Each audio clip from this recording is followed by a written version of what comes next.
storyline of the day was Arkansas. Arkansas tried as hard as they could, Jeff. They tried as hard as they could to give away a win and lose to South Carolina, but no. DJ Wagner was not going to let that happen. He had a big 3 in the second half. Nelly Davis had a couple of big buckets down the stretch, and the Razorbacks found a way to avoid a catastrophic loss for the second time in the span of a week and a half to South Carolina.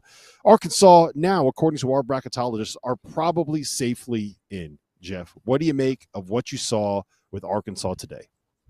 Man, they were great for about 25 minutes. I mean, they looked like a team, a well-oiled machine. They were having fun. Brazil was all over the place. Nelly Davis looked like himself at the end of the game. Cal drew up a great play for Nelly. They blew a 20-point lead, though, and they've been blowing leads lately, the last few games. So John Calipari clearly concerned about that, the inability to put teams away, especially a team like South Carolina in a revenge game. Remember, 11 days ago, South Carolina mollywopped them in Columbia. So this was a revenge game. It looked like they were going to return the favor today. And lo and behold, we find ourselves in a close game at the end. And one of the craziest things that maybe I've ever seen in covering this sport happened at the end of this game, Rob. And Arkansas was up 2 with 2.5 seconds left, and Nelly Davis going to the line. He makes the first, up 3. 2.5 seconds left. He's got 1 shot left. What does he do? He tries to intentionally miss it. He bangs it pretty much as hard as he can off the backboard, and it goes in. It goes in. And after the game, John Calipari had this to say about the crazy play in which all he needed to do was make a free throw and the game is over. Instead, did Cal tell Nelly Davis to miss that shot? Listen to John Calipari's comments because they are borderline insane. You're up 3 and there's 2 seconds to go. Miss it. By the time they get it, there's a second. Now, the other side of that is what if they throw one deep and bank it in? But I've done it before, so I do some unconventional stuff. And he banked it in, and I was like happy. I told him, good, I'm glad you banked it in. But he listened to me. He tried to miss it. He shot it flat and banked it in.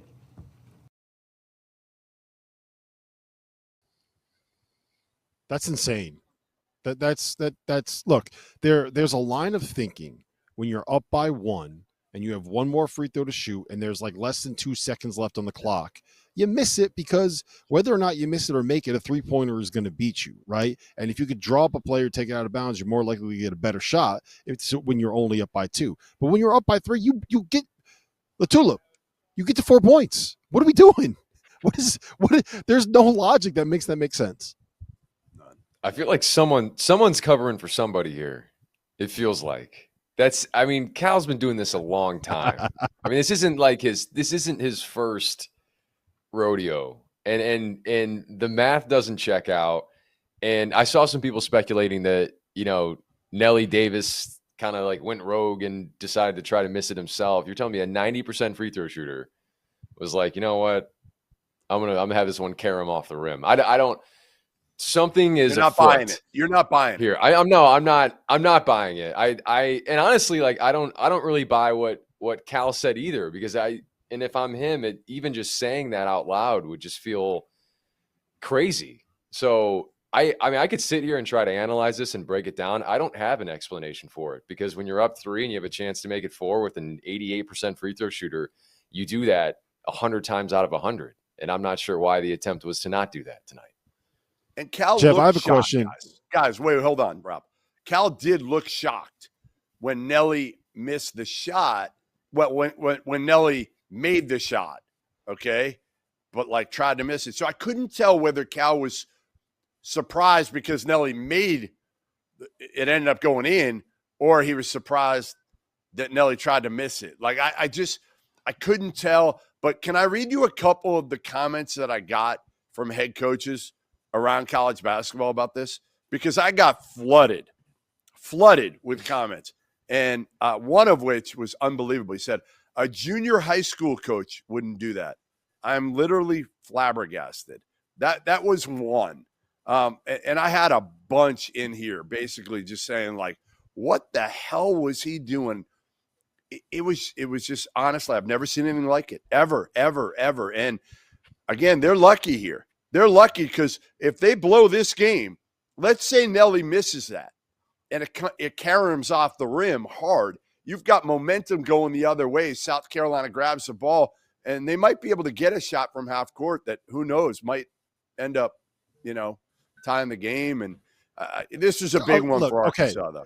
Okay, we need to look. We need to end. I don't care about this friggin' free throw. Okay, it's crazy we though. Just spent 6 minutes. I know. I don't care about it. Listen. I get it. You know what matters. Here's what matters. They won. What matters is that Trevon Brazile made the plays down the stretch that they needed for them to be able to win. He had a huge block.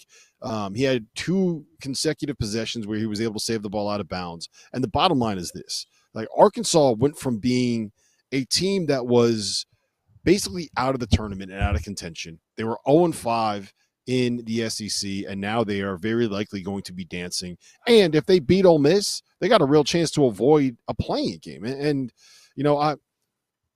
I know that you're loath to give him credit, Goodman, but I will say, Mike, that that's actually not true at all.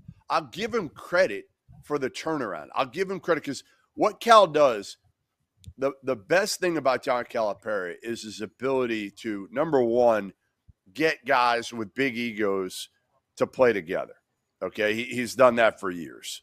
Number two, it's to push the right buttons, right?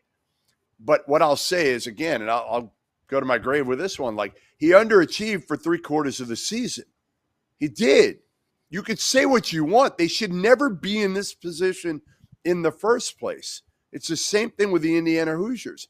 Those 2 guys had $5+ million. Arkansas probably had $7 or $8 million if you really got them to admit what they got. And man, their 7 guys are talented, Rob. Too talented to be fighting with South Carolina on a neutral court in a game that they had to have at the end just to be able to kind of punch their ticket. Because if they don't win today, maybe they're going to Dayton. Maybe they're not going to the tournament at all.